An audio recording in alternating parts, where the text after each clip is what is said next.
अस्सलाम वालेकुम। कल सोशल मीडिया पे आमल कासी की फ़ोटो देख के बहुत सारी पुरानी यादें ताज़ा हो गईं। मैंने पढ़ा था कहीं कि उस वक़्त के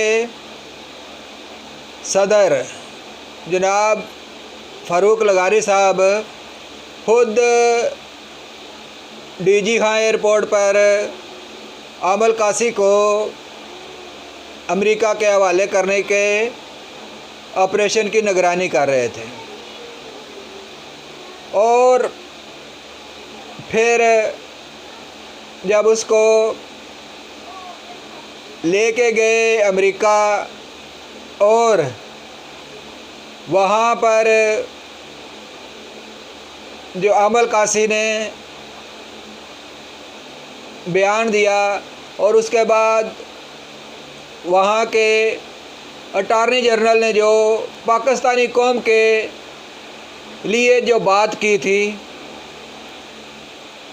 वो याद आ गई और सर शर्म से झुक गया।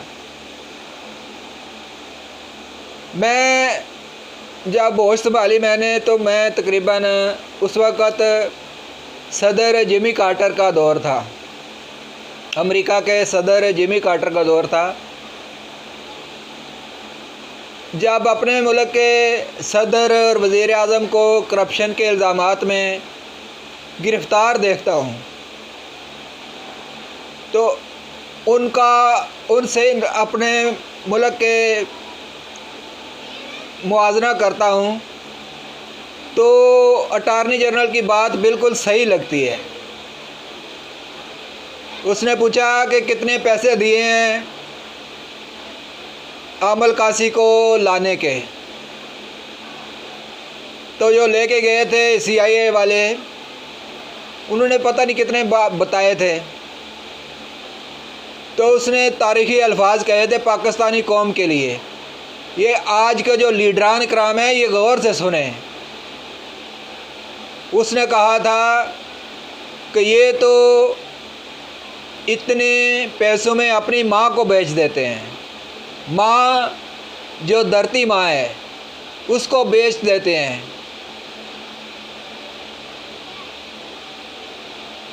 दुख हुआ था लेकिन क्या कर सकता हूँ मैं। हमारे यहाँ इतनी गैरत नहीं है।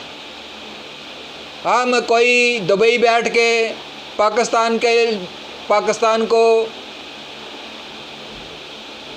बुरा भला कह रहा है, कोई लंदन बैठ के और कुछ अमेरिका की गोद में बैठ के बकवास फरमा रहे हैं। बहुत दुख होता है जब ऐसी बात कोई करता है अपने मुल्क के लिए और अब पूरी कौम के लिए वो, क्योंकि हम पाकिस्तानी हैं। हम जहाँ भी जाएंगे पाकिस्तानी ही रहेंगे। मैं बात कर रहा था जिमी कार्टर की।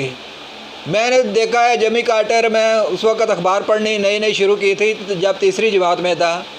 तो मैंने उसकी उस वक़्त जब वो रिटायर हुआ था और सदर रोनाल्ड रेगन आया था तो मैंने सदर जिमी कार्टर की तस्वीर देखी थी कि वो कुर्सियाँ बुन रहा था, रिटायरमेंट की ज़िंदगी गुजार रहा था और कुर्सियाँ बुन रहा था। और हमारी तरह हमारे साबिक़ वज़ीर आज़म की तरह 3 वज़ीर आज़म थे, अपने राजा परवेज़ अशरफ साहब, शाहिद खान अब्बासी साहब और जनाब यूसुफ रज़ा गिलानी साहब।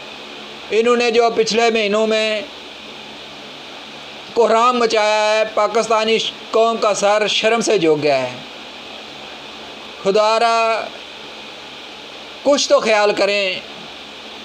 सैयद साहब आप सैयद हैं, कुछ ख्याल करें पाकिस्तानी कौम का। मैं यहाँ दौलत नगर गुजरात में, गुजरात से 22 किलोमीटर दूर है। वहाँ जो मांगने वाले आते हैं वो आपके ज़िला मुल्तान से आते हैं। तकरीबन सब लोग, हर दूसरा बंदा मुल्तान से आया होता है। जिससे भी पूछता हूँ आप किधर से आए हो, भाई मुल्तान से आए हो। और आप वहाँ करोड़ों की बातें कर रहे थे। कुछ ख्याल करें भाई, आप अपने मुल्क के लिए कुछ तो कर जाएं। वहाँ मैं जिमी कार्टर से लेके सदर ट्रंप तक किसी को रिश्वत करप्शन में मैंने नहीं देखा कि वो उसने करप्शन की हो, अपने मुल्क के पैसे को दूसरे मुल्क की इकॉनमी को मजबूत करने के लिए इस्तेमाल किया हो। आप में से किसी ने नहीं देखा कि शहंशाह ईरान कहलाने वाला आज शहंशाह ईरान कहलाने वाले रज़ा शाह पहलवी की कब्र कहाँ है? उसके भी स्विस बैंकों में असासे थे। क्या उसको कुछ मिला? कुछ भी नहीं किसी को मिला। खुदारा अपने मुल्क के अवाम का ख्याल करें और अपने मुल्क के लिए बदनामी का बायस ना बने।